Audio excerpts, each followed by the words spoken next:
Hi everyone, my video will be covering prompt B and C, the importance of reading African American literature and my self-perception after going through the course. I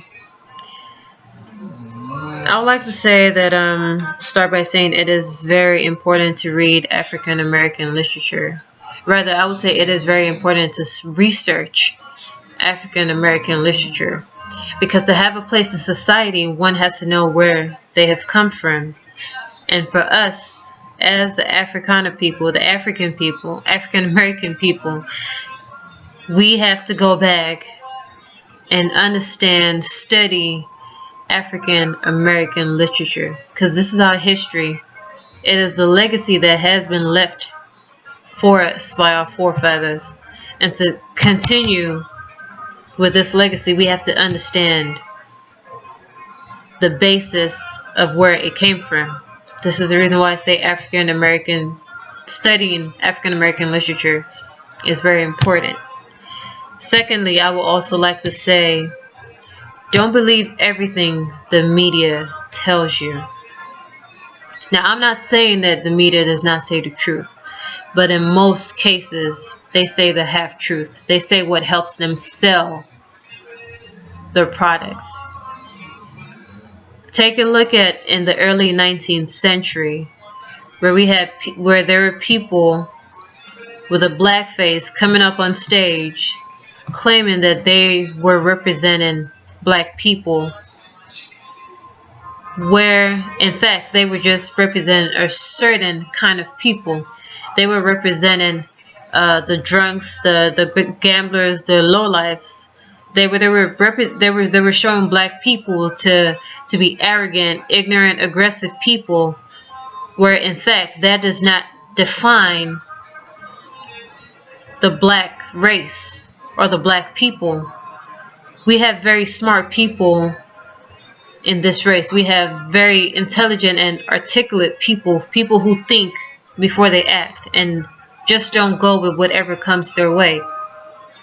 But because that would not sell in the market as portraying blacks as equals to other races, they had to push and pull blacks down so they could turn it into some mediocre race that is second to others. But that's not what the black race is. Also, the media chooses those who fit their profile, or who are not so offensive in their speech to represent whatever they're trying to pass along. For example, take a look at Dr. King. He was soft-spoken for most part of his time up until the end, up until a few weeks before he passed away. But what about people like Ella Baker and Amiri Baraka, who were also amazing activists, writers, poets, but because they did not fit the media's profile, they were barely spoken about.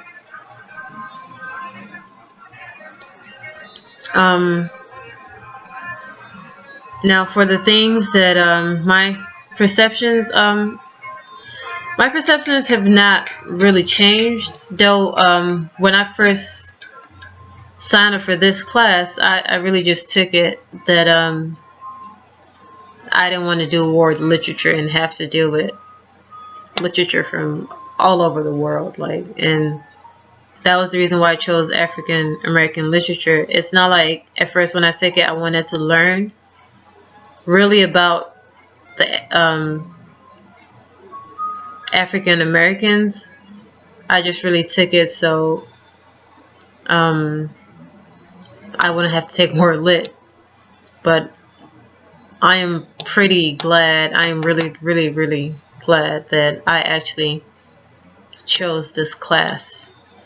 Because, for example, look at the art of from African Americans. When I looked at art before, I just thought of it as people drawing or painting or writing stuff just based off of their environment, what they're looking at, or what's in front of them. But going into details from this class, I've come to realize that art was just not about what was in front of people. It was embedded in that art was their culture, their emotions, the things that they were going through in life. Not, I guess taking this class made me look at things or give things a deeper meaning than just looking at them at the surface. Now I actually want to go and read more about African American literature to understand and see where to see how it was that our ancestors were able to survive and come out victorious from everything that they were put through. They didn't let that break them down. They kept striving and pushing forward, and I think that's really amazing. And I think from that, one thing I've taken from this class is really to never give up, because things at some point in time will always look better than they are right now.